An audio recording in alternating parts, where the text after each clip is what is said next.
6 ദിവസം കഴിഞ്ഞു. യാഗത്തിൻ്റെ ആരംഭത്തിനുള്ള ദിവസമായി.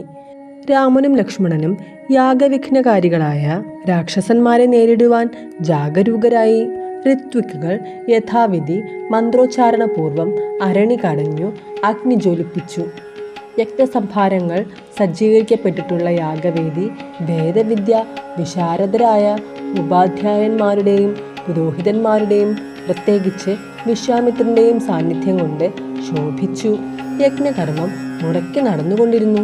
ഉച്ചവരെ കുഴപ്പമൊന്നും ഉണ്ടായില്ല. സമയം മധ്യാഹ്നമായി. പെട്ടെന്ന് ആകാശത്തിലൊരു ഭീകര ശബ്ദം. രാമലക്ഷ്മണന്മാർ മുഖമുയർത്തി നോക്കി. സുബാഹുവെന്നും മാരീചനെന്നും പേരുള്ള 2 രാക്ഷസന്മാർ. ഭയങ്കരന്മാരാണ്. അനുയായികളോടുകൂടി ആകാശത്തിൽ അട്ടഹാസം ഉതിർക്കുകയാണ്. അവർ മാംസം, രക്തം തുടങ്ങിയ അശുദ്ധ വസ്തുക്കൾ യാഗശാലയുടെ നേർക്ക് എറിയാൻ തുടങ്ങി. പെട്ടെന്ന് ശ്രീരാമൻ നിന്ന നിൽപ്പിൽ വിവിധങ്ങളായ ദിവ്യാസ്ത്രങ്ങൾ പ്രയോഗിച്ച് രാക്ഷസന്മാരെ തുരത്തിവിട്ടു. പക്ഷേ പെട്ടെന്ന് പിന്തിരിയുന്ന പ്രകൃതക്കാരായിരുന്നില്ല അവർ. അപ്രതീക്ഷിതമായി പ്രതിരോധം നേരിട്ടപ്പോൾ തന്ത്രപരമായി ഒഴിഞ്ഞുമാറിയെന്നേയുള്ളൂ. വർദ്ധിതവേഗരായി അവർ വീണ്ടും വിഹായസിൽ വന്നു കഴിഞ്ഞു. ഇത്തവണ ശ്രീരാമൻ നേതാവായ മാരീചനെ ലക്ഷ്യം വെച്ചു. ദീപ്തിമത്തായ മാനവാസ്ത്രം അഭിമന്ത്രണപൂർവം വലിച്ചു വിട്ടു. മാരീചൻ അസ്ത്രാഘാതമേറ്റു കാട്ടിലെവിടെയോ ചെന്നു വീണു. അതുകൊണ്ട് അവന് രക്ഷ കിട്ടി. ലക്ഷ്മണൻ അതിനിടയിൽ അനേകം രാക്ഷസന്മാരെ ബാണപ്രയോഗത്തിൽ നിഗ്രഹിച്ചു. ശ്രീരാമചന്ദ്രന്റെ ആഗ്നേയാസ്ത്രമേറ്റ് സുബാഹുവിന്റെ മാറിടം പിളർന്നു.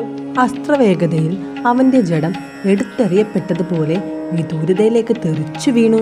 ശേഷിച്ച രാക്ഷസന്മാരെ സൗമിത്രി വായവ്യാസ്ത്രം പ്രയോഗിച്ച് ദൂരേക്ക് തുരത്തിവിട്ടു. രാമലക്ഷ്മണന്മാർ വീണ്ടും രാക്ഷസബാധയുണ്ടാകുമോ എന്ന് വിചാരിച്ച് വിജയഭേരി മുഴക്കും മട്ടിൽ ഞാണൊലി പുറപ്പെടുവിച്ചു.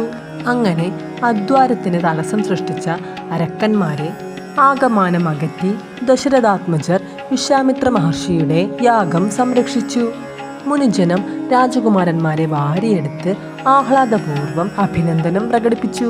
സന്തുഷ്ടചിത്തനായ വിശ്വാമിത്രൻ രാമലക്ഷ്മണന്മാരുടെ മൂർധാവിൽ മുകർന്ന് സ്നേഹവാത്സല്യം വെളിപ്പെടുത്തി.